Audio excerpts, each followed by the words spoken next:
We're going to call to order the regular meeting for the City Commission for Tuesday, March 28, 2023. Please join with me in silencing our cell phones. City Clerk, will you call the roll, please? Vice Mayor Hartman. Here. Commissioner Martin. Here. Commissioner McGurk. Here. Commissioner Perrine. Here. And may I please have a motion to excuse Mayor Cleveland from the meeting? Move to approve. Second. Commissioner Perrine. Yes. Commissioner McGurk. Yes. Vice Mayor Hartman. Yes. Commissioner Martin. Yes. Thank you. If you will join with us, we're going to have the invocation and the Pledge of Allegiance. Please stand. Police Department Chaplain Sheila Turner will give the invocation. And then after that, Grayson Owen will lead us in the Pledge of the Allegiance. Grayson is currently working to build a lawn business in his local neighborhood and maintains over 6 acres of property. His hobbies include swimming, fishing, basketball, pickleball, and a good student and wants to go to Emory-Riddle. So please stand. Let us bow our heads and hearts to the Lord.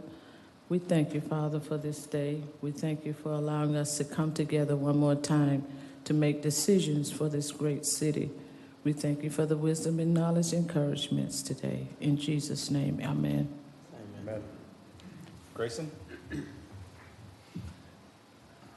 I pledge allegiance to the flag of the United States of America and to the republic for which it stands, one nation, under God, indivisible, with liberty and justice for all. Thank you. You may be seated.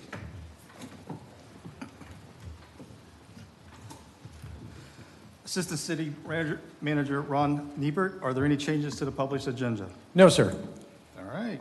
So this afternoon we have 2 proclamations. The first proclamation would be for the Fair Housing Project, and it would invite Price Hood and Scott Steger from New Smyrna Beach Board of Realtors to join me at the podium.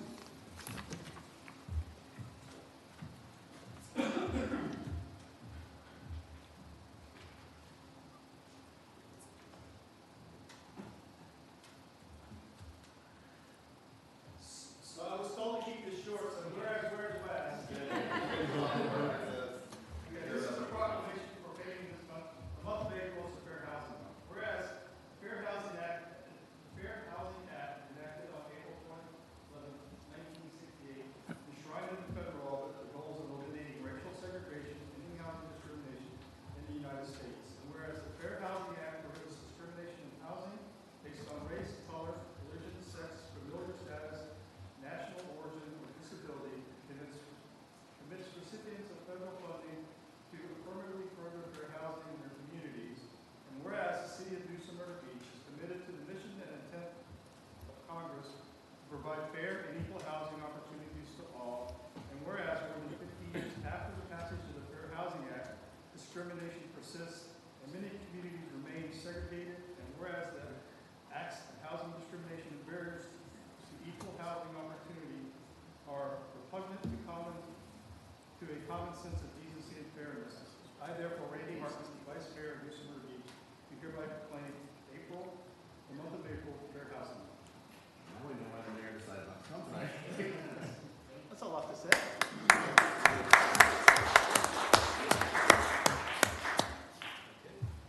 One, two, Thank you. thank you. Good to see you.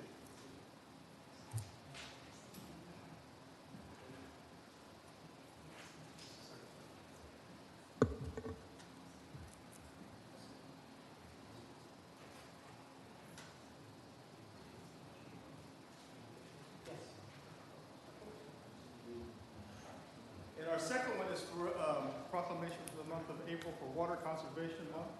So if I could. I didn't write this, sorry. Please forgive me. James Gannon from the Indian River Management District. So whereas water is a basic and essential need for every living creature, and whereas the State of Florida Water Management District and the City of New Smyrna Beach are working together to increase awareness about the importance of water conservation, and whereas the City of New Smyrna Beach, the State of Florida, have designated April, typically a dry month when water demands are most acute, Florida's Water Conservation Month, to educate citizens about how they will help save Florida's precious water resources. And whereas the City of New Smyrna Beach has always encouraged and supported water conservation through various educational programs, special events, and whereas every business, industry, school, and citizen can help by saving water, thus promulgate the healthy economy and the community, I therefore, Randy Hartman, Vice Mayor, City of New Smyrna Beach, do hereby proclaim the month of April as Water Conservation Month.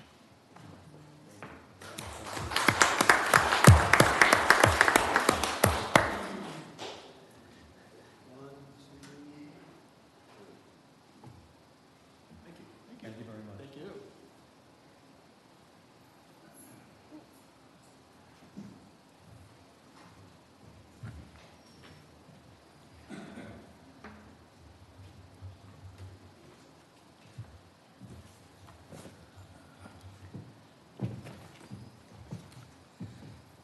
All right, Assistant City Manager, do you have any updates? I do, thank you, Mayor. We had a couple people at the last meeting thanking us for approving the curfew, and obviously it had the desired effect. So I know the public was very grateful for that. There was comment regarding waiving the sports complex rental fee. Also, there was a comment asking the commission to consider strategic plan item to address beachside flooding infrastructure, to include drain pipes and other drains, concerns about the capacity of the current.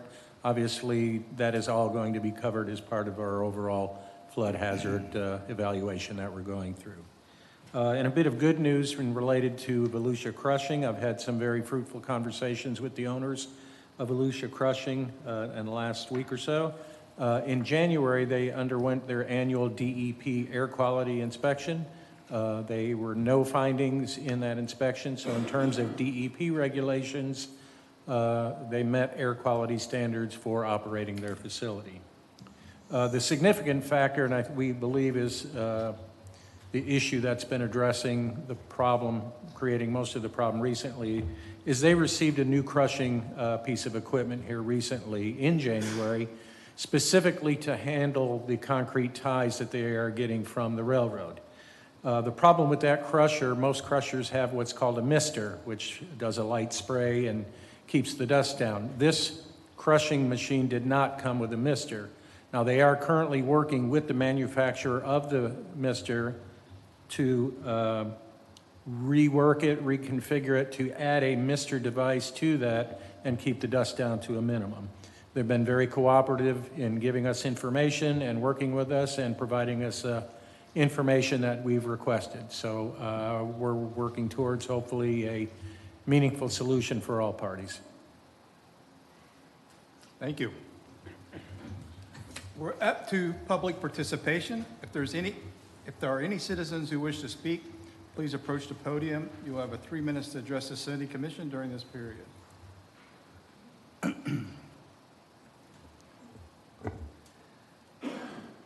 Good evening. My name is Rose Pish. I reside at 1110 Magnolia Street. And I'm here tonight to talk about the youth. Have been either residents of our city or visitors to our city needing a curfew and a lot of police presence during our spring break season. And I'm coming here tonight to ask the council if you would please consider doing something proactive for the youth. I'm 69, my husband's 70, neither one of us, he just turned 71. Neither one of us need this for ourselves. Our grandchildren and children live out of state, but I was just hoping that we could do something positive that would get the kids out of the mischief-making mind and into something proactive, either, night volleyball or some sort of, preferably active activities that would get them off of our streets, out of the dine and dash routine, or worse yet, going into stores, taking things that they have not paid for and leaving. I mean, that's theft. So if you would, just kind of think about that to see if maybe we could do something with our youth services and extend their services that they probably already provide, but do something, especially in the evening, to keep the kids occupied. Thank you very much. And the other thing I wanted to just make mention of to Commissioner McQuirk is you had made mention of ensuring that we keep all of our employees employed here in the city of New Smyrna after we train them. And I believe that we do need to pay special attention to making sure that their wages are commensurate with the area, and also benefits. Benefits are really, really important. I think I just got I got the caution light. So thank you very much. Thank you.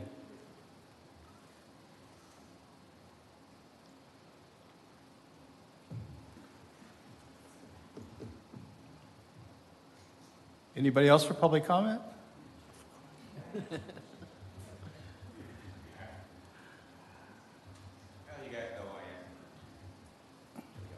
Hello, Kelly. Jeff Romero, 7A Cooper.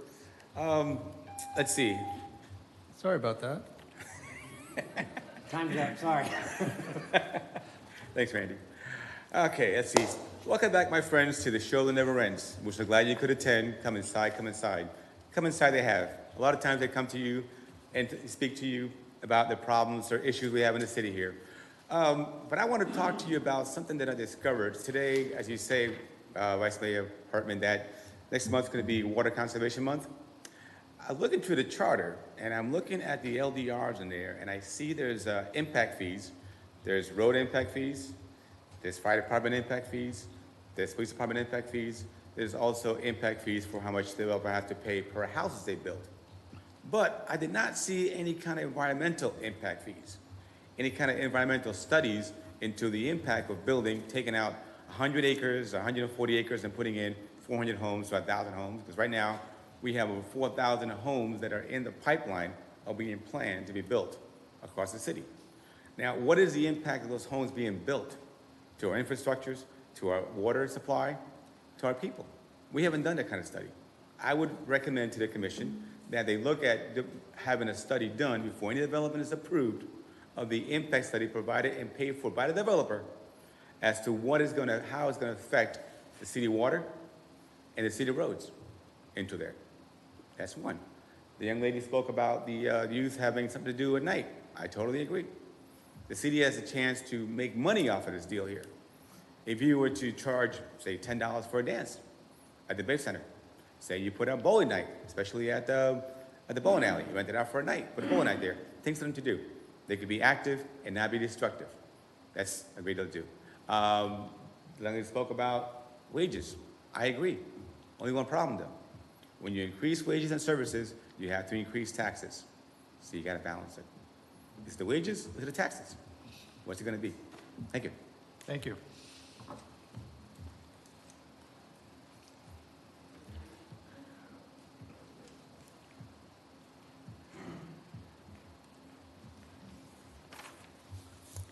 Hello, I'm Cynthia Redigan from Terra Trail. I am coming once again to address the City Commission, as I have for the past, I dare I say, 18 years. It's been a long journey, guys. Some of you, a couple of you know me. I've been here a lot over the years. I am really glad that the city has decided to revisit the noise study, to give it another look and see what can be done about mitigating flight training noise and aggravation over our homes. I'm kind of appalled that it's going to take until September, but what's happening is we're getting absolutely lambasted by quite a lot of the flight training,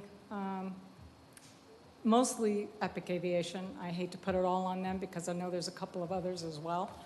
But we are getting targeted severely in our home. The FAA and I have brought this information to the city and to the airport that the FAA has made allowances and availability for the city as the proprietor of a general aviation airport to use the proprietor's exception to provide regulation and to control and to mitigate the noise and the nuisance that is causing the citizens. And I think that the city needs to do more. Even though we're waiting on the results of this noise study, I think something more needs to be done in the meantime. You have a lot of other options available to you, and one of the most important is we need a noise abatement committee resurrected, because the noise abatement committee was basically dropped out a long time ago, and everybody on that committee had a vested interest at that airport, and it was going to impact their bottom line. And I think that another noise abatement committee needs to be, brought back out and bring people not only from the city but also the county, because it's the county residents that have been most impacted by the noise. When that tower went in, they changed all the patterns, and all the patterns were directed to the west. I am unfortunately located in an area where every one of those patterns crisscrosses over the top of us, every one of them. And they make sure I know that they're there. And they're not happy with me because I'm the one who's been the squeaky wheel for quite a long while. I have brought many suggestions and ideas to the table and have sat down with them and have made all kinds of recommendations and provided all kinds of information that would help them to kind of make some shifts in their patterns. There are certain areas that they could fly over that are industrial areas rather than right on top of our homes. I mean, that's just one of them. But the city needs to step up and say, hey, you need to give the residents a break. Saturdays and Sundays and holidays needs to be off the plate. It needs to be off limits.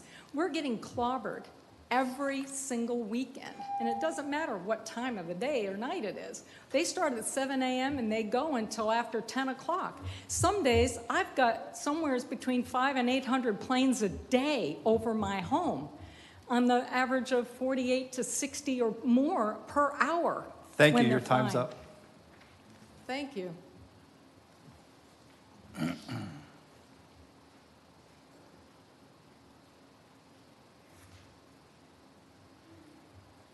Well, I'm Cindy's husband. You seemed to cut her kind of short there, but I guess it wasn't. She has a tendency of going on, but it is a problem to the west of the airport. I was in Port Orange this morning, and I had some things to take care of. And when I came home, the wind changed. The wind was from the east. When the wind comes from the east, the traffic stops. I mean, it's like somebody put a red light out there. It stops that quick.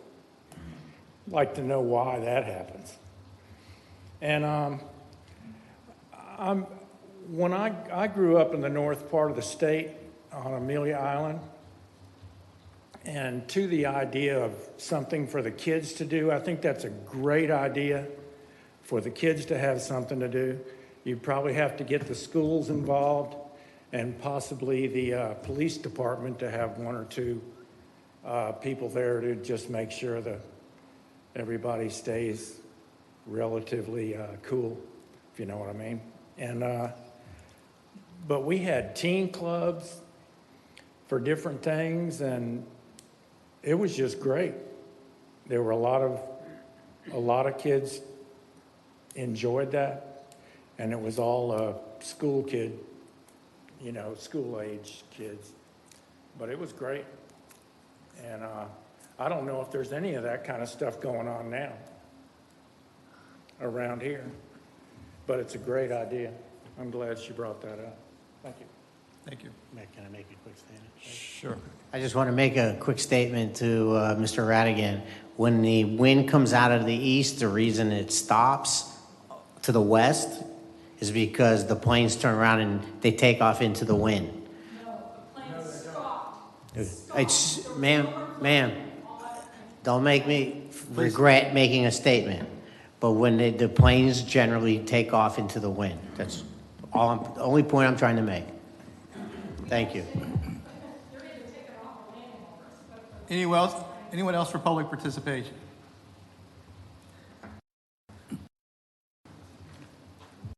Randy Herman, Street. Good evening.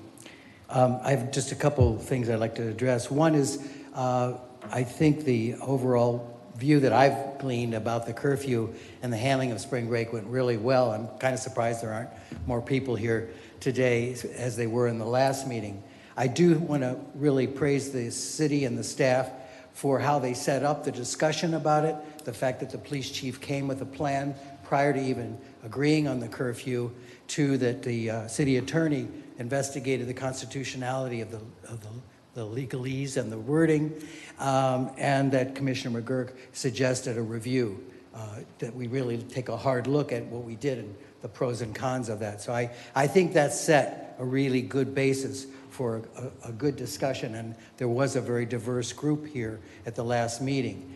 And I hope that some of the things that they brought up and their concerns can be reviewed in the evaluation.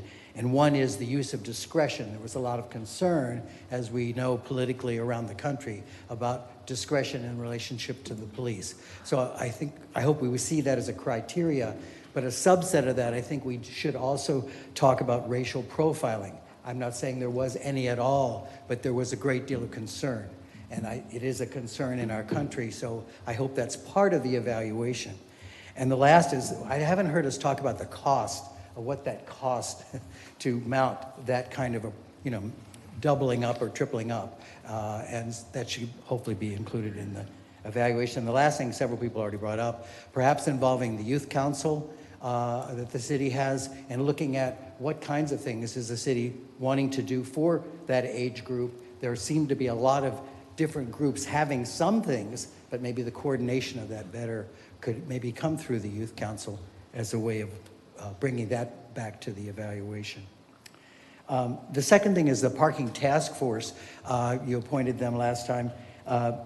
Having been on several of those parking task force and been through several of the consultant reports, I hope those reports are going to be given to the new task force and that they read them carefully, because there were some very good suggestions and good comments and information that I think would help them not start back at point zero. And I hope it doesn't become single focused, that it's just about the parking garage, that we talk about the comprehensive issues that we're facing as a beach town that's very popular, that has a problem with high tide.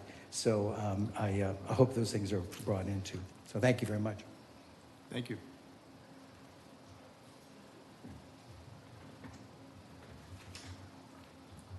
Good evening, Pam Eisen, 624 North Riverside Drive, here tonight on behalf of the Southeast Volusia Chamber of Commerce. Keeping with our proposal and our commitment to the commission, tonight we have Tim Loomis, who is one half of the well from White Rail Real Estate, here on behalf of the chamber, taking notes so that he can report back to our board of directors. Thank you for your time.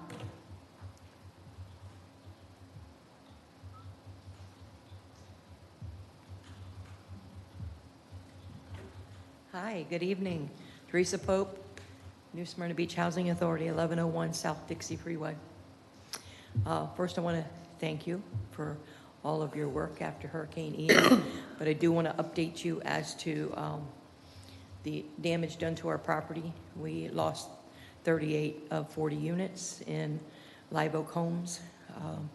So those units are now vacated.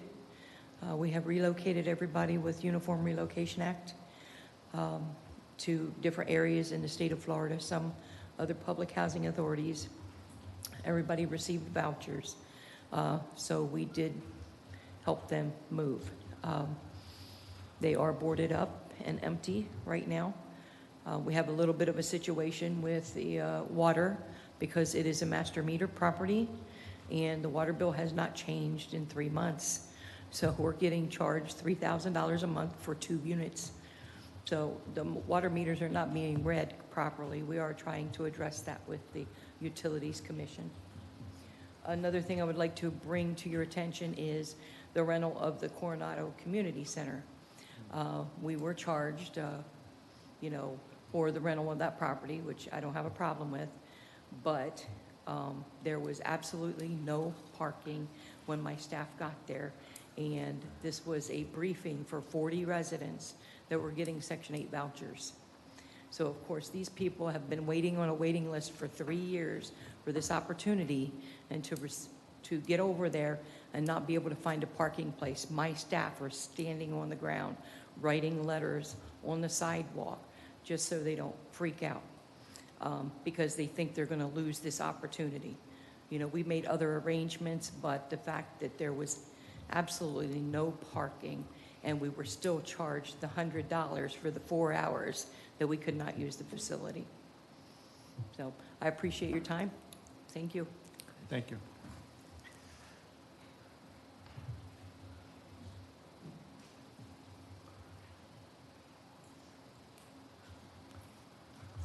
Rob Salazar, Leisure Services Director for the city. I just wanted to quickly address and update some of our youth programs that we're working on, just because it's been a hot topic, and we can kind of give an update so everybody can hear it straight from me and to the people who've asked this evening. On March 9th, my assistant director and I met with the Youth Council to kind of ask for their assistance in promoting the programs we have going on and asking what they feel would be well attended, and having them, kind of give us a feel for what teens want to see. So that was earlier this month. We met with that group in these chambers. The Leisure Services Department is sponsoring a field trip, a teen field trip on April 7th to skate night up at the skate rink in Ormond Beach. All transportation fees and admission fees to the skate night will be paid for by the department, and on the bus trip up, staff will be surveying the participants on the bus on what they want to see moving forward. So that was kind of the incentive to come get involved with the city, so we can kind of gauge from the teens themselves what they want to see from the city and what they would come to. We're also hosting a teen dodgeball tournament on April 15th. That's a Saturday. So that's free, no charge. And then we are also in the works to roll out a teen flag football league in the upcoming weeks. So just a couple projects that we're working on. We've heard the demand. We've heard from the citizens that they want more teen activity. So we're working on it. If anybody's got input and ideas, my door's open. So thank you. Thank you.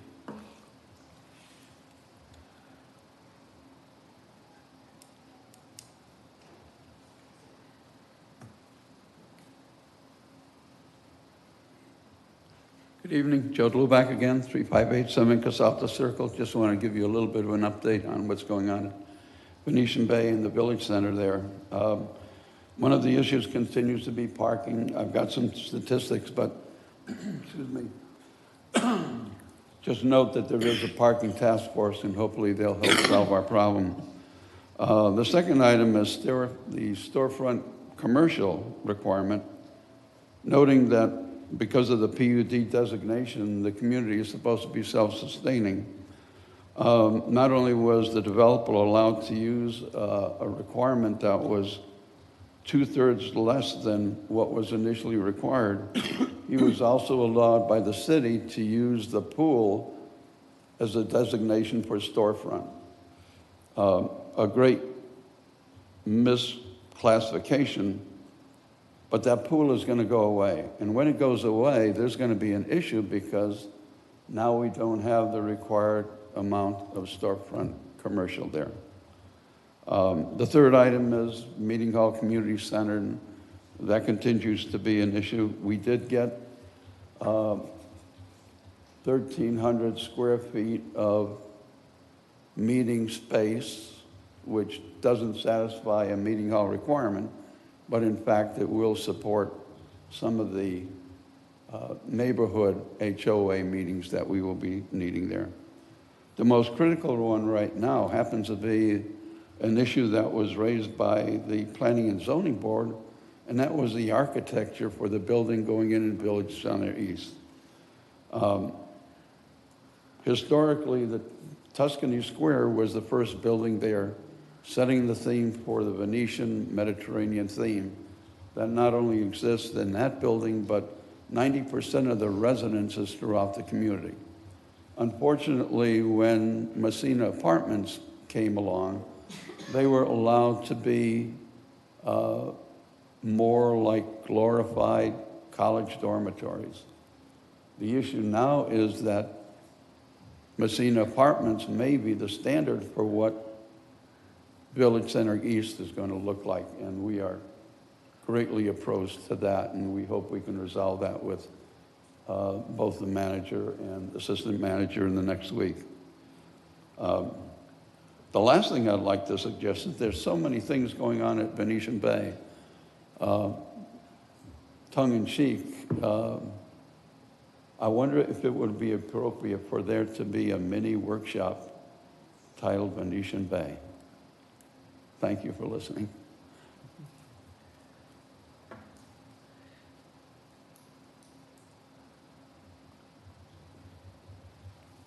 Anyone else for public participation?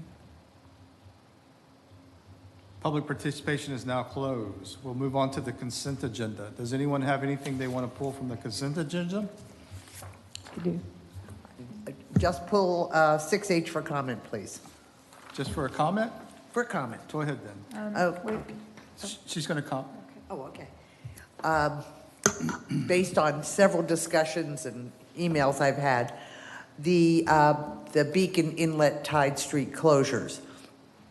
And I want to make sure whoever's listening understands that my understanding is that there will be, for this project, which is separate from the North Atlantic Stormwater Project, but for this project, there will be 2 one-day closures between April 9th, meaning after Easter, and before May 20th, meaning before Memorial Day.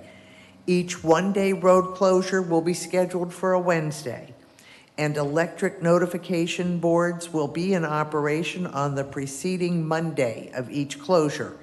These boards will be on both north and south causeways, and I am hoping Dana Hale out there is going to nod and say I understood correctly. She did. Thank you.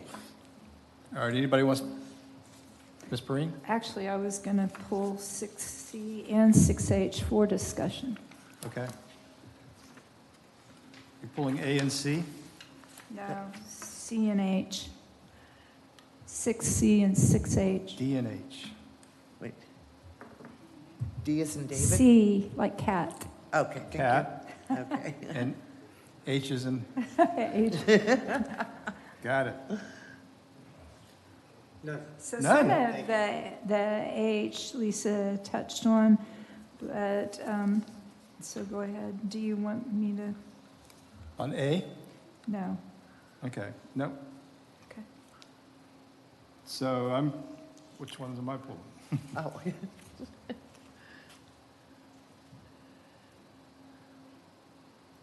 I'm going to pull B and J also. So is there a motion to approve? Kelly, help me out. All of the items except for C and J, the ones that Commissioner Perrine. For A, C, D, E, F, G, and I. Wait a minute, C, Valley pulled C. Didn't I Commissioner? pulled C and H. C and H. And I pulled B and J. Okay. Kelly, correct me if I'm wrong. I make a motion to approve 6A, D as in David, E as in Edward, F as in Fox, G as in George, and I as in Ignacio. J. No, I pulled Also, J. you pulled J, okay, gotcha. Yes, All you're right. correct, you're correct. I have a motion, do I have a second? I'll second. Okay, so I have a motion and a second. Kelly, please call the roll. Commissioner Martin? Yes. Commissioner Perrine? Yes. Commissioner McGurk? Yes. Vice Mayor Hartman? Yes. Thank you. So first one is, I guess, B is me.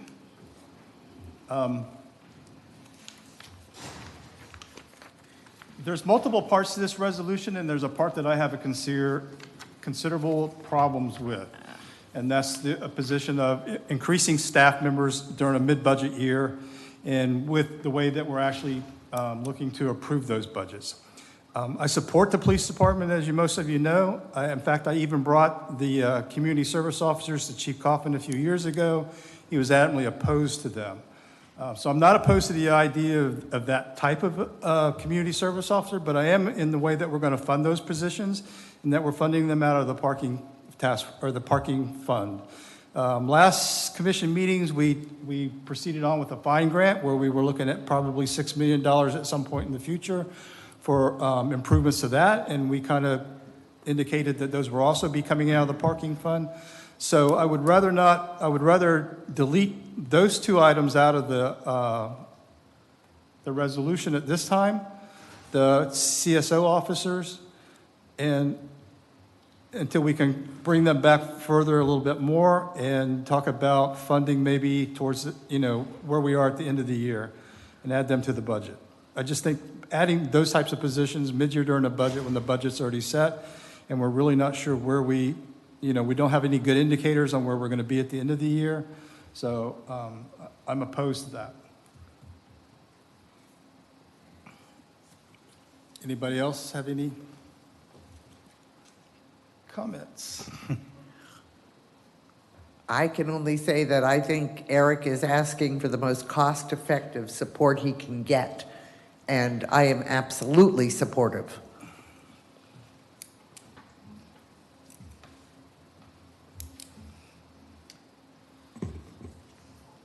I understand your concern, both with coming out of the parking fund and then the mid-year budget change, but it doesn't concern me enough. I think that's something that, to not go forward with it.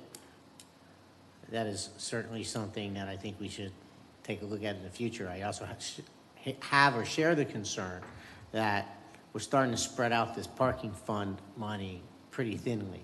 And the parking fund money, in my mind at least, was originally set up to acquire more parking. So if we're depleting it, we keep dipping into it. We have a parking task force that's going to be getting together and making recommendations. I have a big concern whether or not we're going to have much of a parking fund to deal with the issues the parking task force wants. But I think we can deal with that during the budget issues, and because I'm going to tackle that parking fund money in the next budget, and I'm going to want to start removing things from it that don't absolutely need to be there, and I think that that money should come under the police department. But I understand your concern. It's not enough to me to want to slow this down.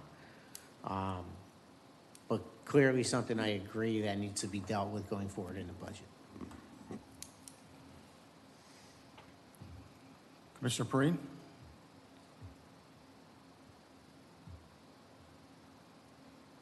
I agree with both of you, all three actually. So this is difficult. I guess my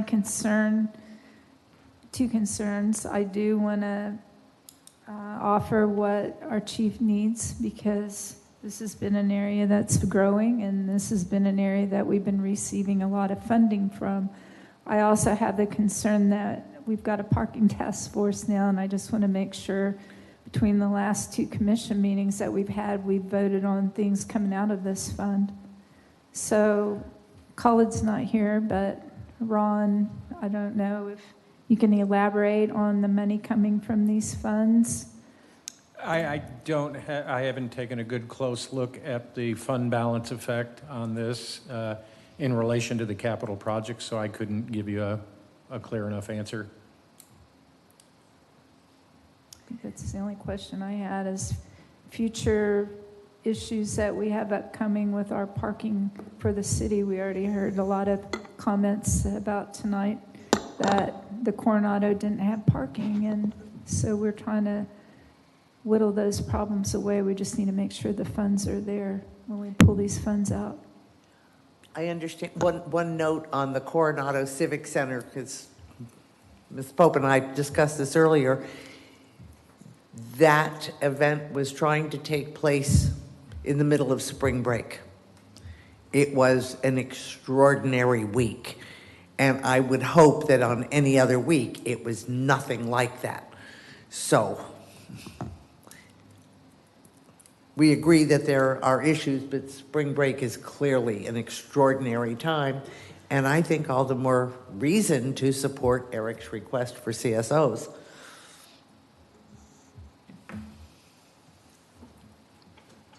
But as I read the budget report, the CFOs are going to assist with traffic and not so much for parking. We created the parking fund just to do that, to find additional parking places, spaces, and alleviate the parking problems that we have in our community. And if we keep rating that money, then we're not going to have those monies going forward. And I think these are staff positions and should have been brought through the whole budget process to where we could openly discuss them, all the nuances about them, and then either approve them during the budget cycle. He did not mention them during his initial budget meeting. So for these to come out of the blue mid-budget year, I'm not comfortable with it. I support them going forward, but I can't do it in the way that it's being done right now. So do we have a motion on 6B? Can I ask one more question? And Eric, this is just for you because I don't know. Is there any chance that these CSOs would reduce overtime needed for your staff?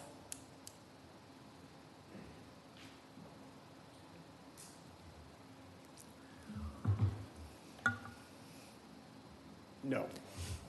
So I would just add that, to the commission, I understand all the points, but understand that one change that we're making to the community service aide position is that we are going to certify them all to enforce parking, not only to write parking tickets, but we are exploring the opportunity to write parking tickets to individuals, which the actual parking enforcement aides cannot. So the reason we're expanding to 4 community service aides is to not only add 4 more people and put them on shifts to greatly increase coverage in terms of parking enforcement, but we see them going hand in hand, especially everything north of Flagler Avenue. So those CSAs will be specifically tasked with controlling beach access traffic and then those associated parking problems that we're seeing. So we're hoping that their contribution to the parking fund will offset the cost. Yes. Thank you. Which creates a whole new set of issues for me, but that'll be for another night. I'll make a motion to approve 6B as written. So we have a motion for 6B as written. Second. Second. City Clerk, please call the roll. Commissioner McGurk? Yes. Commissioner Perine? Yes. Commissioner Martin? Yes. Vice Mayor Hartman? No. Thank you. 6C, Commissioner Perine. So I asked staff to pull this and give us a little more information about this contract because it didn't go into a lot of detail in our agenda. And I believe there's someone here to talk about that. Thank you. I've got that. For the record, you have a redrafted copy of the contract and executed by Mr. Wisniewski. One of the concerns presented was the language related to the applicability of the city's personnel policy to the building official. The contract was amended to indicate that the regulatory portions of our personnel policy would apply to Mr. Wisniewski. However, unless the benefits are specifically enumerated in his contract, he would not benefit from any other benefit programs within the personnel policy. So that was one change made to the contract. The reason for the contract and the current circumstances is, unfortunately, building officials are very few and far between in terms of their availability and very difficult to obtain for many communities. Some communities have gone 6-7 months without a building official. Now, there were concerns related to the contract. Now, keep in mind, Mr. Wisniewski's contract is only for salary, health insurance, FICA, and disability.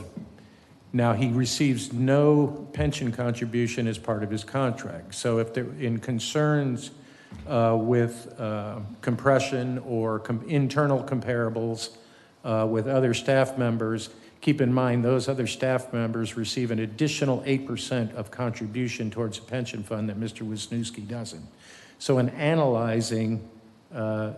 Wisniewski's place in the hierarchy, he falls within the range of an acceptable range with the other employees given their levels of responsibility and tenure with the city. The other issue is that Mr. Wisniewski not only functions as the building officials. And the world of building inspection licenses is a very complicated world. Mr. Wisniewski could do his job as the official building official of the city of New Smyrna Beach with one license, and that's the building official's license, which is an administrative license that allows that individual to conduct the administrative activities of the city's building program. However, Mr. Wisniewski holds some 20 licenses for plans reviews and for inspections of anywhere from mechanical to electrical, commercial, residential, that are not available in any other staff members currently employed by the city. So not only is he performing the administrative functions as the building official, he's also performing functions as a plans reviewer and as an inspector. So we're getting a little bit more bang for our buck, as you might say, from Mr. Wisniewski than other building officials in other cities may be providing. So we think it's an appropriate salary level for the level of work that he's doing, and given the comparative issues related to the overall compensation. Now, part of the concern, obviously, is are we creating a good succession plan? Yes, we've had some very serious meetings in the last several days regarding cross-training, expanding the certifications of our current staff, and obviously succession plan at some point should Mr. Wisniewski depart employee with the city. So those are all issues that we are addressing in relation to this contract and the overall service availability of our building department.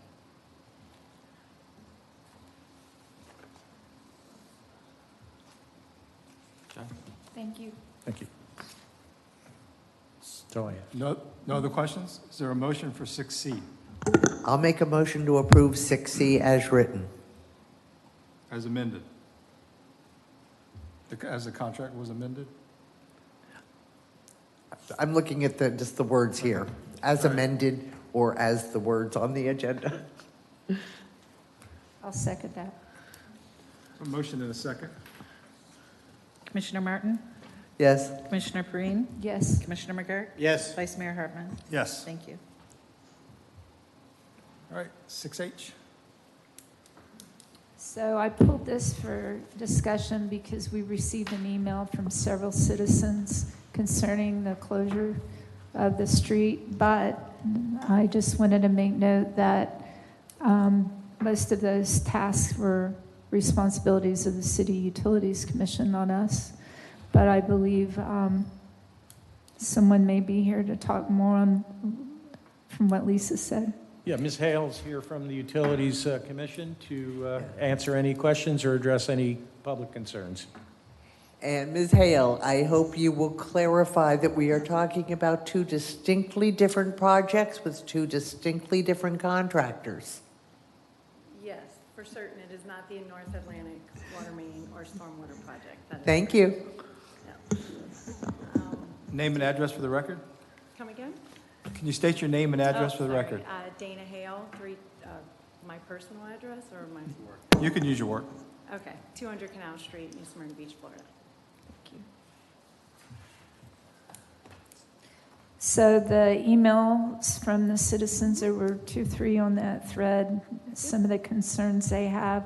Do you want to answer those on the time frame and where they're parking the equipment and the miscellaneous items that were all in that email? Sure. First and foremost, the concerns are understandably. Our terminated contractor obviously was terminated for a very good reason. Right now, I'm working with Hazen Construction, our selected contractor, to complete the job. I do not have a schedule, so I do not have a time frame. I typically come to City Commission for road closures in advance of a date, so it doesn't hold up a construction schedule, because sometimes it could take me a month or more to get on a City Commission agenda. So the agenda on tonight's, the road closure for tonight is for the connection of the water main. So I've got to close North Peninsula and reroute the traffic so I can open cut the road and tap existing force main, run the force main east down inlet. Once I get out of the North Peninsula right-of-way, it will be opened back up. If everything goes well, that will be a one-day closure. The separate second-day closure will be scheduled at a later time to go ahead and mill and resurface the roadway. I anticipate, if everything goes well, 1 day for each. The work on Beacon is separate, and that will have to be closed for the work to commence. I don't have a schedule for that because I'm waiting for my contractor. Once my contractor gives me a schedule, it is approved by the commission, then I can address the duration and how long. It hasn't been a typical start of a job because with my previous contractor, I had stored materials and I had to make sure all the materials were on site. So I spent last week with some other engineering staff clarifying and confirming what materials were on site. Hence, I was hoping by this Friday we'd have a schedule. That's my goal. And then I can address duration, time frame, and any closures on Beacon. I would like to thank Ms. Hale for specifically arranging those street closures for Wednesday, trying to stay as far away from weekend traffic as possible. So she's working very hard, and she's getting it after Easter and before Memorial Day. She is absolutely trying her best to minimize the disruption for those 2 one-day closures, and hope that we'll be able to do it as efficiently for the next project. We are really, I've already sent my contractor that information, what we've discussed yesterday, to add into his schedule. So even though my goal is to get the tap and the road closure in North Peninsula before May 20th, which is before the holiday, and after Easter, of course, I still don't have a start date on the actual lift station construction. So I'm hoping to get in and get an approval sooner than later, but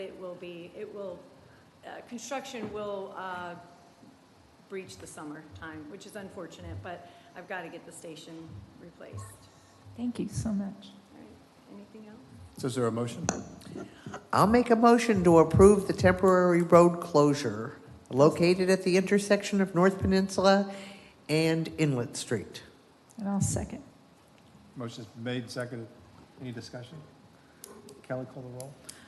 Commissioner McGurk? Yes. Commissioner Perine? Yes. Commissioner Martin? Yes. Vice Mayor Hartman? Yes. Thank you. 6J. This is to a consideration to change the date for the Flag Wine Walk event. It's my understanding that the event is a conflict with another event that they're having on Flagler Avenue. Since they created their own conflict, I'm not so sure that I'm willing to allow them to actually pick another date. I think that we've discussed this many times in the past, where we tend to overbook ourselves and have so many events that we're creating our own traffic issues sometimes.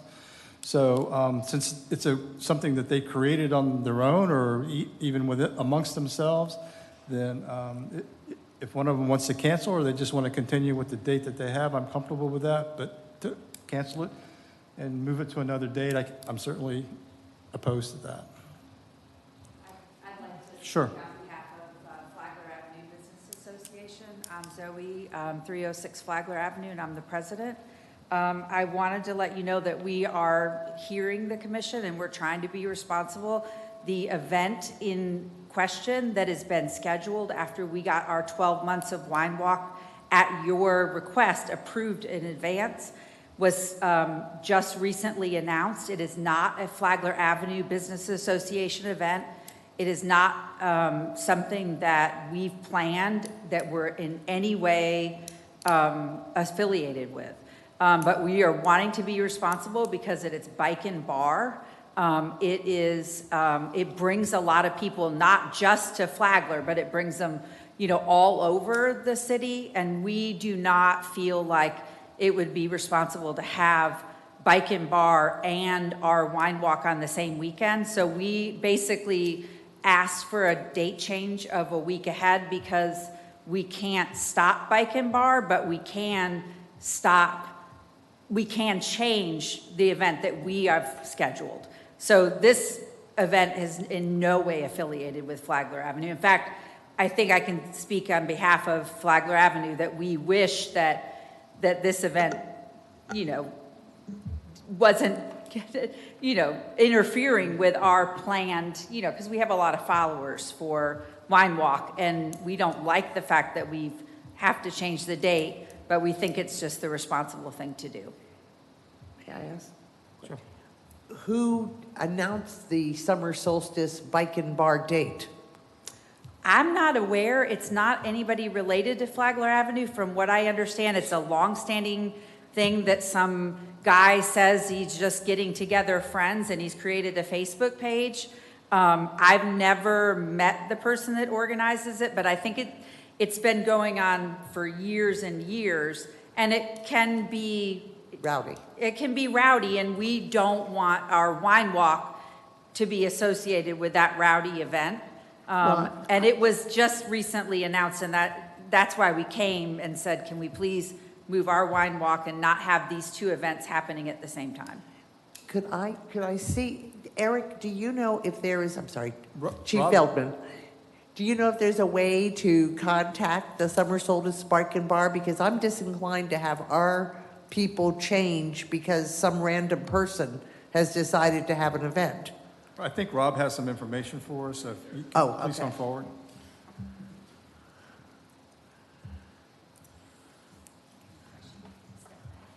Okay, so I have the summer solstice event application pulled up just for reference. They submitted a event date of June 24th with the possibility of moving to June 17th when they initially submitted their application. Now, this is for the Summer Solstice Bike and Bar event. And what this event is a celebration of summer solstice to include a parking lot event and a DJ and alcohol and 2 10-by-10 tents. And this application is submitted by Flagler Tavern to our department. So that's the submitting entity as far as I'm concerned with, who the applicant is. Do you have a contact person?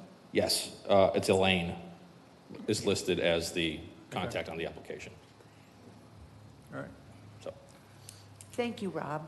So I'm assuming that because Bike and Bar is a popular event and has been going on for years and years, Elaine, not on behalf of Flagler Avenue Business Association, but on behalf of Flagler Tavern, is doing a separate event, wanting to have a separate event for Flagler Tavern that is not related to Wine Walk. I can't speak on behalf of Flagler Tavern, but I'm gonna assume that they've done this in the past because it does, what Bike and Bar does, and in fact, I know my shop is directly across from Flagler Tavern, so it brings a lot of people on bicycles with nowhere to put them. So I'm thinking Flagler Tavern must close off their parking lot to put the bicycles in the parking lot. But as far as the Bike and Bar, it is not related to Flagler Avenue Business Association at all.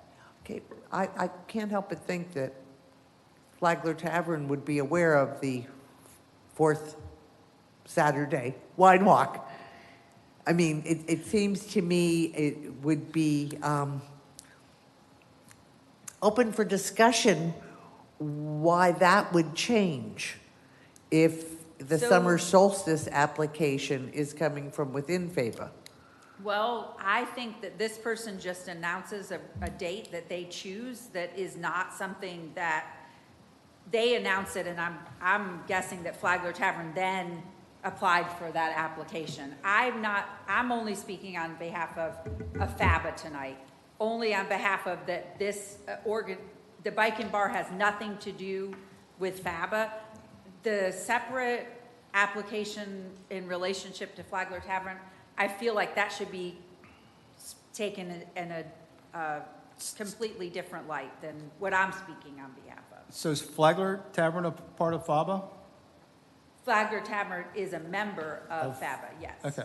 Yes. I think you guys need to have some better communications. Okay. I'm not in favor of having multiple on changing, just because there's a conflict that you feel is a conflict, and moving it to another week when we've added another weekday to the already busy schedule that we're having throughout the year, which also, impacts police and fire. And so, if you're not comfortable with your wine walk at the same time with the bike and bar, then maybe you should consider postponing the wine walk for that month or that particular weekend. We get these applications, staff goes through these applications, they make sure that everything is done, it comes before us, and then we approve the application. I don't want to get in the habit of keep approving an application and thinking we have it all in place, and people make schedules around that, and then we're changing them, willy-nilly. I think it's a communication on your part on Flagler Avenue. Well, I am under the understanding that this bike and bar is nobody from that person doesn't apply for a permit. We, as an organization. It came from Flagler Tavern, who's a member of FABA, so they must have signed off on it because they're participating in the event. So.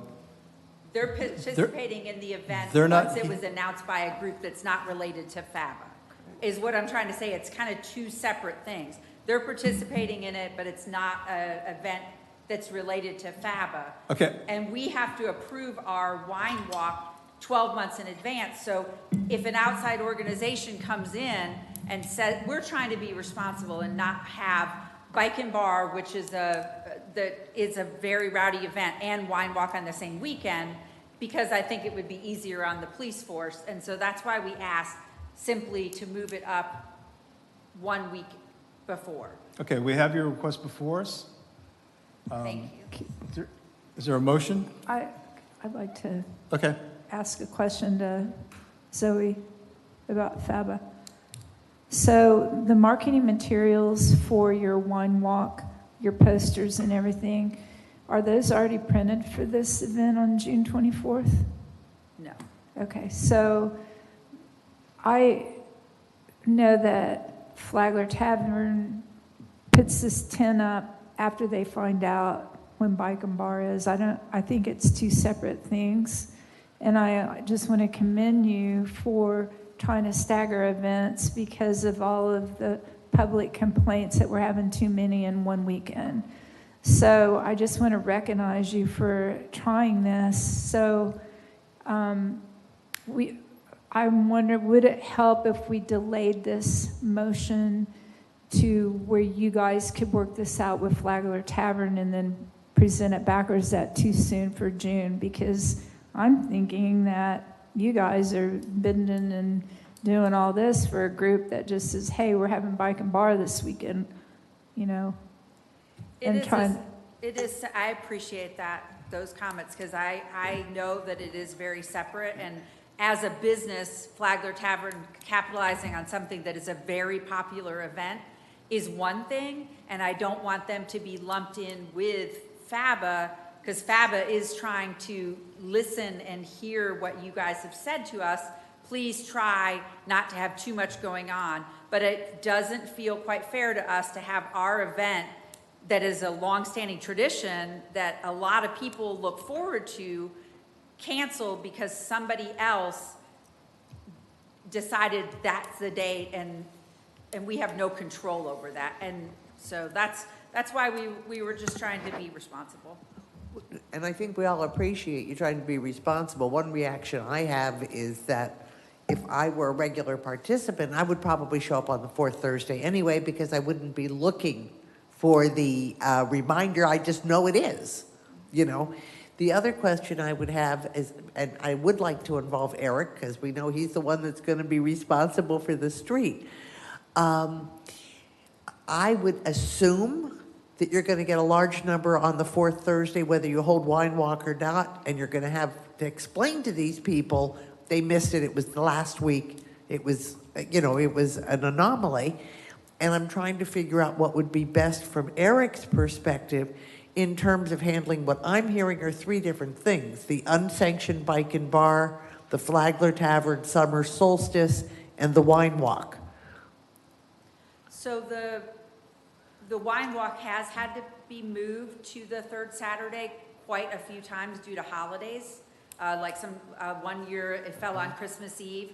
So we do a really good job. We have, tens of thousands of followers on our Facebook and Instagram. And we also have our own email list for our regular participants in the wine walk. So when we do have an approval of the date change, we will start getting that out to the regular customers saying, hey, we'll get it out well in advance, because that way they can plan appropriately. And I appreciate that. I also think since I'd love to hear from a different point of view. How's that? And see what works best for those who have to deal with the aftermath.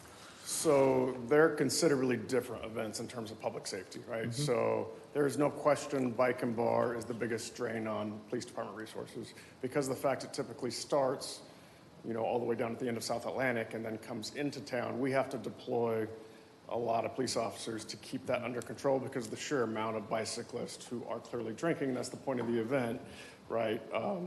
Moving, and I think Sean gets his own share of calls for those bicycle drinking-induced accidents. So that contrasted with the Flagler Tavern event and Wine and Walk, we typically do not have to bring in extra resources for either one of those two events. A tent at Flagler Tavern is usually monitored and maintained by Flagler Tavern. Our only involvement would be a patron that partakes too much and we get a call later in the evening. Same thing with Wine and Walk. Wine and Walk is a fairly established event, and people have learned that they're not to walk with glasses of wine, so it seems to, be held to those establishments themselves. So my question to you is, would you prefer two separate dates, or could you handle them all on that one date, the 24th? We can handle them all together. It's up to the commission. Okay, so you could handle both Bike and Bar and Wine Walk on the 24th. Regardless, we're going to have to bring in the resources for Bike and Bar specifically. Okay. If those other two events are going on, we'll have those resources there to deal with that as well. Thank you. Okay. So let me get involved and muddy up the waters even more. Your concern is that we keep having these events in the community, and the community keeps complaining about the fact that everything's jammed up. Zoe here has something that has been done for a long time. It's generally respected. It's not crazy. But her date gets hijacked by the craziness of Bike and Bar, which your clientele, your demographics are not exactly the same as Bike and Bar. So if I'm used to going to wine walks, I'm not going to come out that night for your event, simply because I'm not going to get caught up in the madness of Bike and Bar, which we unfortunately have no real control of. We've tried over the years, but it's this unsanctioned meet here. We've tightened up. We've done some things like no public drinking, getting people for public urinating. So we've done things. But what I hear you saying is, we just don't want any part of that. We want to move the day. And you're like, all the people are always getting inundated who live on the beach side and complain. All the people complain about traffic. So I get both sides of it. Yep. And I don't think that I think it's a bigger issue than simply just tonight. It's just a bigger issue. And I think that I agree with Randy that we have to do something to get FABA to pick them more wisely and not always have street parties. On the other hand, I agree with you. I wouldn't want my wine walk that is generally a totally different demographic getting blown up on this day. So I can support you moving this, but to your point, we need to do something, because now basically what we're saying is the schedule is so crazy on Flagler that we now have to try to manage all of the events, because one is so outrageous that another one can't hold its own. So there's a lot going on with this, and it's not going to be decided tonight. I get Randy saying you need to figure out something, but you don't know. Your event is made up well in advance of when Bike and Bar was announced. Yeah. Okay. We had 12 months of our event approved all at once, and that was your request, so you guys had Right. that schedule. Right. So I can support moving this. I hate getting government and staff more and more involved, and then that gets the commission involved. All that does is muddy things up. But I take to the point what Randy's saying is somehow Flagler or Father has to get together better and either push back on this, especially this one. Can't just make a bunch of money and get all happy about it and say, well, we don't really like it. And I think that's where, I don't want to put words in Randy's mouth, but you're kind of speaking out of both sides of your mouth. The businesses on Flagler are benefiting from the circus of Biking Bar, and then the other businesses on Flagler are saying, time out, we can't hold our event because it's too crazy. So you guys need to figure something out. I speak on, I have 3 retail businesses on Flagler, so I'm at a completely different coin than the hospitality businesses on Flagler. And Wine Walk for me is my biggest Saturday. Yeah. I don't participate as far as I'm not a host site or anything, but it's a lot of ladies that come for, Girls' I Day, get and that. it's my biggest retail Saturday of the month. Bike and Bar is not, because a lot of people that are my clientele don't come out for Bike and Bar. Zoe, excuse me for interrupting. We understand that, and that's the point I'm trying to make. Right. But stop creating your own problems and then bringing it to us, because we're getting it from every direction. See what I'm saying? I mean, FABA needs to get together and tighten up a little bit and get a little more organized. And maybe FABA needs to get with the businesses who are benefiting so much that are sabotaging your obviously set up day of Wine Walk and saying, hey guys, can we get some collaboration here? Because don't make us keep trying to collaborate. We can. The more we get involved, the more everyone gets mad. As soon as we do this group's mad. We do this, these 2 groups get mad. So we're caught in the middle. So I don't want to put words in Randy's mouth, but it's basically stop, tighten up on your end. This should be the red flag that, hey, FABA needs to get together and have more meetings about what exactly the goals are in Flagler, who's benefiting from what, how you guys can work together. Because we keep hearing from the community, from outside of Flagler, they want us to solve the problem. And we don't have a way of solving the problem other than start saying no to all of these events.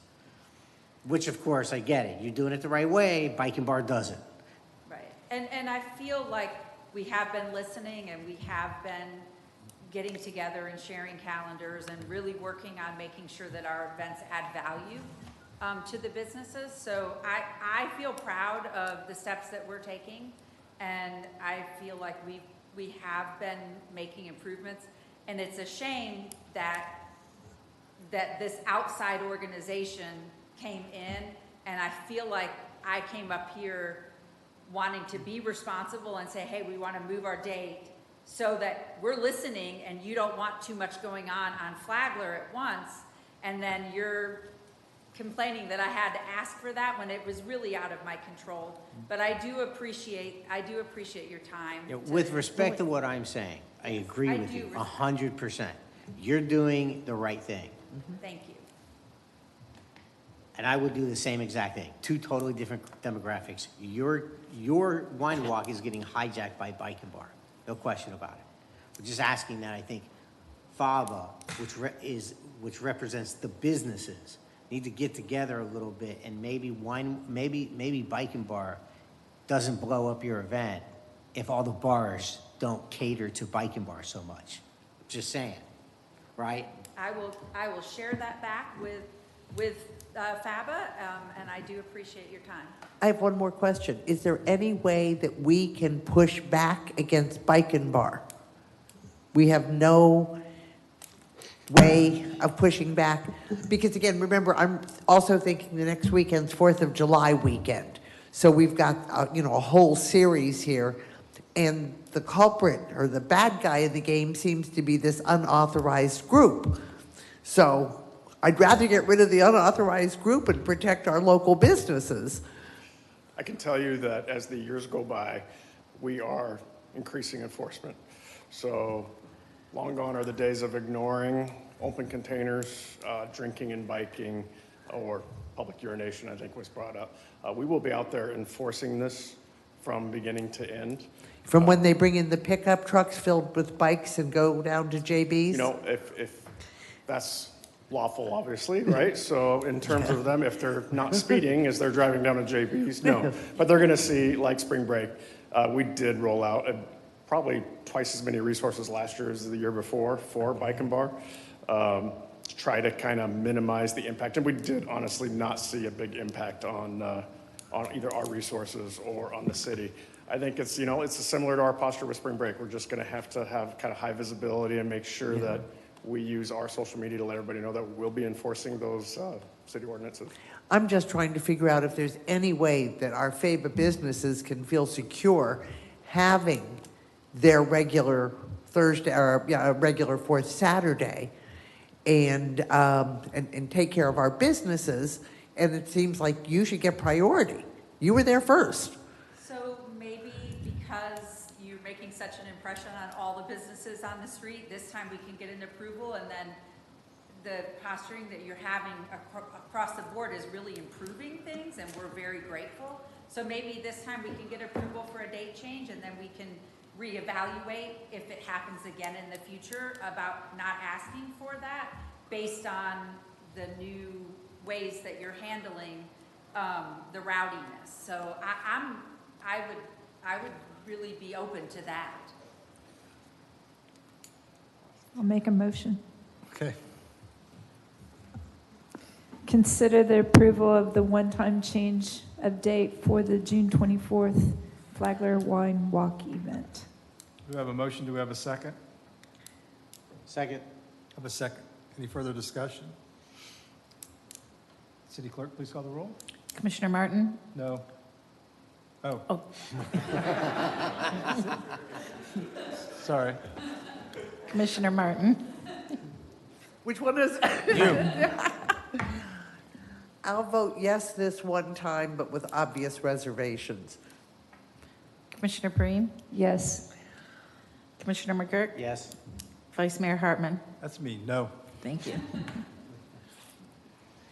All right, so we've taken care of the consent agenda. And we'll move on to administrative items and new business, which there are none. Section 8 is ordinances, second reading, public hearings.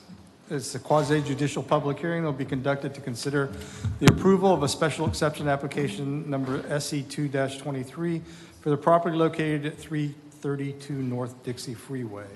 We'll first hear from the city. Senior Planner Bob Mathan, do you have us a report? Yes, sir.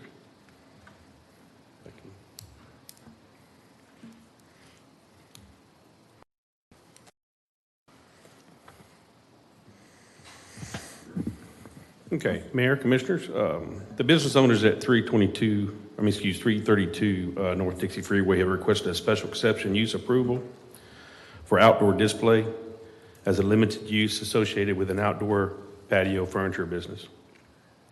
The subject property contains approximately 0.24 acres. It's zoned at B3, Highway Service Business District, and is generally located on the west side of North Dixie Freeway, or US 1, between Mary Avenue and Washington Street. The applicants have opened up a new business, Amish Poly Furniture, and the applicant is seeking to be allowed during business hours to place a small amount of inventory to be displayed in the front of the business and to the south side of the business. As you can see, the site plan we brought up, there's a little bit here in the front, and then they have a little bit on the south side that's close to where their entry door is. The operation of the business is considered retail sales and services.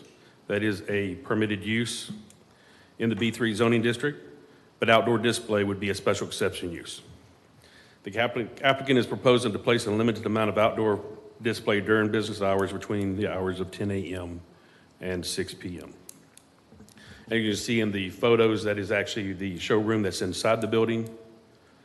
These are the photos of their proposed display area.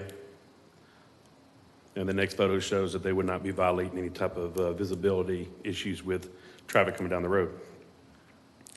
So per section 305.04, paragraph C, subparagraph 3 of the city's land development regulations, all special exception uses must meet a general set of criteria that examines whether the proposed use would negatively impact surrounding properties and verifies that adequate infrastructure would be available to serve the site. The first criteria is the requested use is listed among the special exception uses in the district for which the application is made. Outdoor display is listed as a special exception use within that B3 zoning, so staff feels that criteria has been met. Criteria number 2, the requested use would not impair the character of the surrounding or adjoining districts, nor be detrimental to the public health, morals, or welfare. The requested use would not seem to be detrimental to public health, morals, or welfare, or the character of the surrounding adjoining districts. Staff believes this criteria has been met. Criteria number 3, adequate utilities, access roads, drainage, sanitation, and other necessary services and facilities are or will be available or provided for the proposed use. Since this property is an existing developed property, all necessary public services appear to be adequate for the current request. Staff believes that this criteria has also been met. Per the same LDR section, the City Commission may attach any condition to an approval in order to accomplish the above criteria, and those conditions may include, but not limited to, setting time limitations on the length of the special exception and/or hours of operation. So with that, staff recommends approval of this request for special exception with the following conditions. Condition 1, the display will be limited to the area across the front of the business, outside of the public sidewalk, and on the south side of the building that's shown on the attached site plan, which is Exhibit C. Condition number 2, the allowed display shall be limited to the hours between 10 a.m. and 6 p.m. And that's a brief summary of my staff report, subject to any questions the commission may have. Also, the applicant is also present to answer any questions. Question for Bob. Okay. Bob? It's an approved use? The business itself, retail sales and services, is an approved use, but the display outside in B3, you have to have a city commission approval. This is a positive business on US 1. Like Passion is US 1. Not only is the building being occupied, but it's being occupied by a good, positive business that will be an asset to the community. So I can tell you that I love the idea. I love the building. What I really dislike is that it's been in use this way since they opened, meaning before it went to P&Z, and it stayed displaying after it went to P&Z, and it stayed on display as it went through first reading. So my stance currently is if we're asking zero tolerance for our kids, I think we should be zero tolerance for our adults. So I'm certainly going to vote in favor of this, but I am very much opposed to businesses being allowed to do things like this until they have the approval of the commission.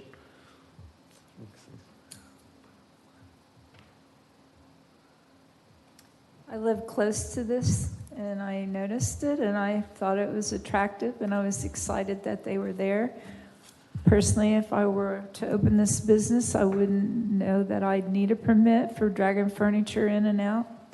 So I kind of disagree with that statement. I wouldn't.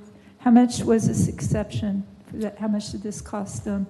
The application's a $500 application fee and a $200 advertisement fee. And they had to send out certified letters to property owners within a certain amount, which we attached in your staff report, all the return receipts. I thought that was a lot, so I approve. That's $700 that I didn't even realize someone had to do. So I agree with Commissioner Martin. Went by there this morning, this stuff was out on the sidewalk. I went out, not on the sidewalk, but out front. Went by there this afternoon, it was out there, it's been out there.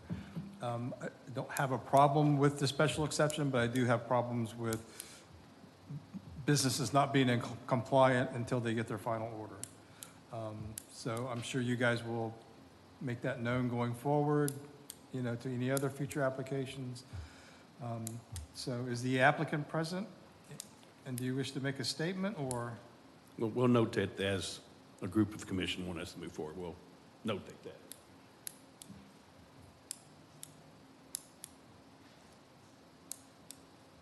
Does anybody have any questions for the applicant or the? No, I think I think as one, we love the business and we love the furniture. I was unaware when I signed the lease for the property that it was a special exception. I thought with the zoning and the retail and everything that I was fine. So I apologize. That was my miscommunication. Was that in your lease? No. Well, I don't think it would be because it's a zoning issue. And we did go through after you did it, and then you were notified, and then you had to go to planning and zoning, and then you had to go for first reading, and now you're here for second reading. So there were a lot of steps between when you found out and now. Well, I got my business tax receipt. I didn't find out until after I was approved for my business tax receipt and went through all of my inspections and licensing. Oh, yeah. So No. I didn't know until after. No, we understand how it started. It's just, we're talking only about the time between when you found out, which Okay, was yeah, I do. perfectly I innocent, understand. and today. Yeah, I understand. Is that a fair statement? Yes. I understand now. So when were you first notified that you weren't in compliance, and how did you find out about this? It was the middle of February. I was approved for my business tax receipt, I think, on February 16th. And that's when I found out that I had to apply for all of the process and go through all that. So that's when I started all the process. And who notified you of that? Was it code enforcement, or who? How did you get notified of this? When I was approved for my business tax receipt and special exception, it all happened in one day. It was a blur. I apologize. I think Bob's raising his hand over there. Staff let them know. Yeah, I don't think that's up for discussion. The only discussion tonight is whether we approve the special exception, correct? Yes. And I do apologize. Okay. Any other questions? Okay, so the city commission will now hear from members of the public wishing to testify in favor of or opposition to special exception number SE 2-23. Any members of the public? Seeing none, we'll close that portion. We'll now hear from the staff. Any closing remarks?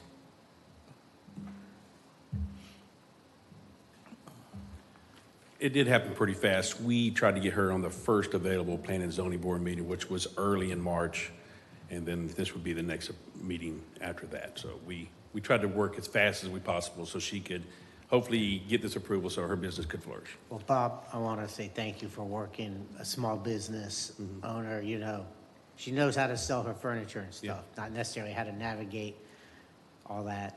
She said it's been very, technical stuff. she said she's been very busy. She's been very popular, so that's good. That's Hopefully she'll be there for a long time. Good. I'll make a motion to approve the special, oh, we're not finished, I'm sorry. Are there any closing remarks from the applicant? With none, quasi judicial public hearing to consider the approval of special exception application number SE-2-23. Closed. I will make a motion to approve the special exception as written. Second. Was that second? Were you seconding or I asking? seconded. Okay. Madam Clerk, call the roll. Commissioner Breen? Yes. Commissioner McGurk? Yes. Vice Mayor Hartman? Yes. Commissioner Martin? Yes. Thank you. That concludes section 8 of our agenda. We're now on the ordinance first reading. The city attorney will read the ordinances below. The first time by title only, the second reading, public hearing, and quasi-judicial public hearing will be conducted on Tuesday, April the 11th, 2023. Ordinance number 1723, an ordinance annexing into the city of New Smyrna Beach .44 plus or minus acres of property located on the north side of Pine Island Drive, west of Corbin Park Road, addressed as 2237 Pine Island Drive, providing for redefining boundaries of the city, designating the property within Commission Zone 4, providing for public hearing, providing for required filings, providing for conflicting ordinances, providing for severability, and providing an effective date. Second reading and public hearing will be April 11, 2023. Ordinance number 1823, an ordinance of the City of New Smyrna Beach amending the comprehensive plan, changing the future land use designation of .44 plus or minus acres of land located on the north side of Pine Island Drive, west of Corbin Park Road, addressed as 2237 Pine Island Drive, from Volusia County urban low intensity to city low-density residential, providing for amendment of the associated comprehensive plan maps to show the area incorporated into the city, providing for public hearing, providing for conflicting ordinances, and providing an effective date. Second reading and public hearing will be April 11, 2023. Ordinance number 1923, an ordinance of the City of New Smyrna Beach rezoning .44 plus or minus acres of property located on the north side of Pine Island Drive, west of Corbin Park Road, addressed as 2237 Pine Island Drive from Volusia County, A3A Transitional Agriculture Airport Overlay and R4A Urban Single Family Residential Airport Overlay to City R2A Single Family Residential Airport Overlay Zoning District, providing for conflicting ordinances, providing for severability, and providing an effective date. Second reading public hearing will be April 11th, 2023. And before I move on to the next set of ordinances, if you have any questions, Mr. Mathen's here for those. Anybody have questions? Nope. All right. Next set, ordinance number 20-23, an ordinance annexing into the City of New Smyrna Beach 7.8 plus or minus acres of property located on the east side of Martins Dairy Road, north of Turnbull Bay Road, addressed as 1617 Martins Dairy Road, providing for redefining boundaries of the city, designating the property within Commission Zone 3, providing for public hearing, providing for required filings, providing for conflicting ordinances, providing for severability, and providing an effective date. Second reading public hearing, April 23. Ordinance number 2023. City of New Smyrna Beach amending the comprehensive plan, changing the future land use designation of 7.8 plus or minus acres of land located on the east side of Martins Dairy Road, north of Turnbull Road, addressed as 1617 Martins Dairy Road, from Volusia County rural to city rural, providing for amendment of the associated comprehensive plan maps to show the area incorporated into the city, providing for public hearing, providing for conflicting ordinances, and providing an effective date. Second reading public hearing will be April 11, 2023. Ordinance number 2223, an ordinance of the City of New Smyrna Beach rezoning 7.8 plus or minus acres of property located on the east side of Martins Dairy Road, north of Turnbull Bay Road, and east of Pioneer Trail, addressed as 1617 Martins Dairy Road, from Volusia County A3A Transitional Agriculture Airport Overlay to City A3A Transitional Agriculture Airport Overlay Zoning District, providing for conflicting ordinances, providing for severability, and providing an effective date. Second reading and public hearing will be April 11, 2023. And Mr. Mathen's here for questions. Any questions? Oh, just one question.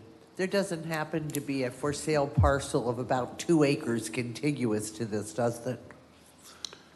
There are other properties that are adjacent to this property that could be for sale. Some have had some homes built, but they are actually still located in the county. Okay. All right, that concludes the portion of the agenda. We're up to boards and commissions. We have an opening for a facility advisor committee member. We have one citizen to serve a 3-year term as a regular member expiring on September 1st, 2025. City Clerk, do you have a report? Yes, I do. Good evening. When I published the agenda, I had one applicant, and her name was Katie Kaufman. She currently serves as a member on the Historic Preservation Commission. I was able to contact her yesterday and let her know that the resolution that established this board, which she has also applied for, won't allow serving on dual boards. So she's withdrawn her application at this time. However, 2 people did apply after the agenda was published last week. And so I revised the staff report. I haven't republished it online yet, but I've given a copy out. So it's up to commission to decide if they'd like to appoint one of the 2 applicants tonight, or if you need more time to review that. I'd like to ask for more time. I agree. Do you want a motion? We can continue We'll the just item. move it to the next meeting? Yes, that's fine. Okay. All right. Thank you. Mayor and Commissioner reports. Commissioner Martin. Oops, here we go. Let's see. Along with the rest of the community, I would like to commend Eric and his team for a great program to control spring break. I would like to add, however, a commendation for David Ray and his team for their mighty efforts to keep the areas trash-free and the bathrooms operational. So I am sure we all appreciated those being operational. I would like to know the financial implications of spring break.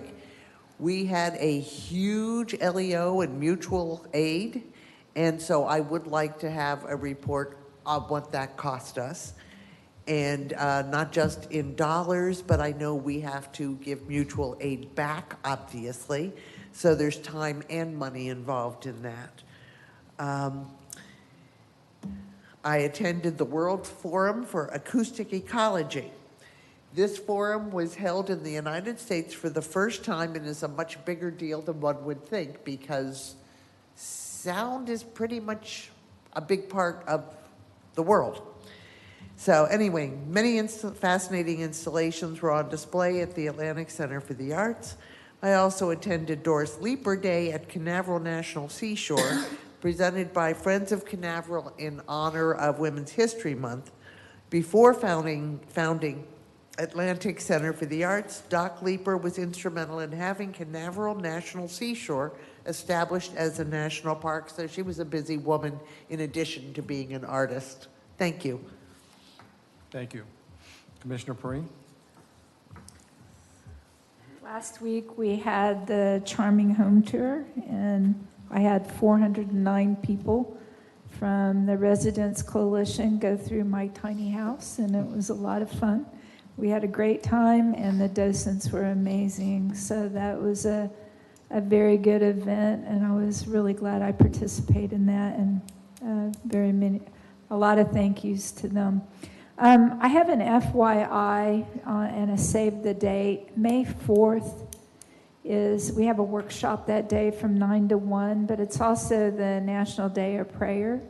And when Judy Riker was on our commission board, I believe she was a vice mayor and commissioner, she worked with the local pastors to kick this off for the city.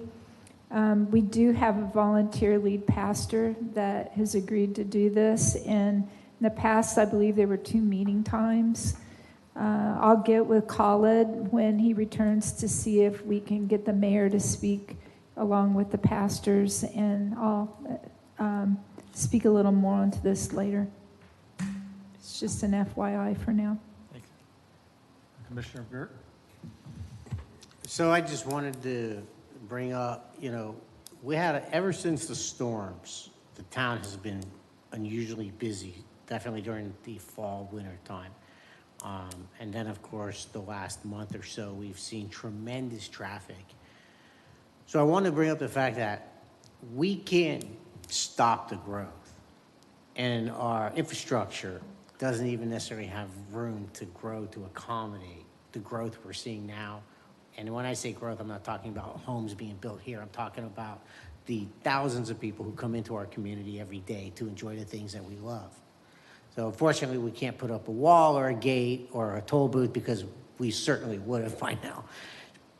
But what we can do is deal with our little network of roads that locals use to get around. Little collector roads they're referred to. And the little changes that you can make to them, which dramatically change and benefit the flow. The traffic has been terrible when it got busiest. And I'm not talking about on Beachside during an event. I'm talking about the mainland anywhere. Riverside Drive in Washington, Enterprise and Halleck. So I want to point out that the single best thing this city did, which flew under the radar, was making that connection of Colony Park, which is that little drive-through between Home Depot, 44, and Pioneer Trail. And now it's so popular with locals. It gets so backed up because there's no left lane or left turn or right turn. At Halleck and Wayne, it was just a stop sign. And it would get all the way backed up half to 3/4 of the way down Halleck. The county put in a 4-way stop sign.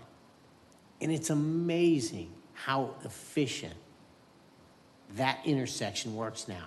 It never gets backed up. it would always get backed up because one person would try to make a left into a neighborhood to the west.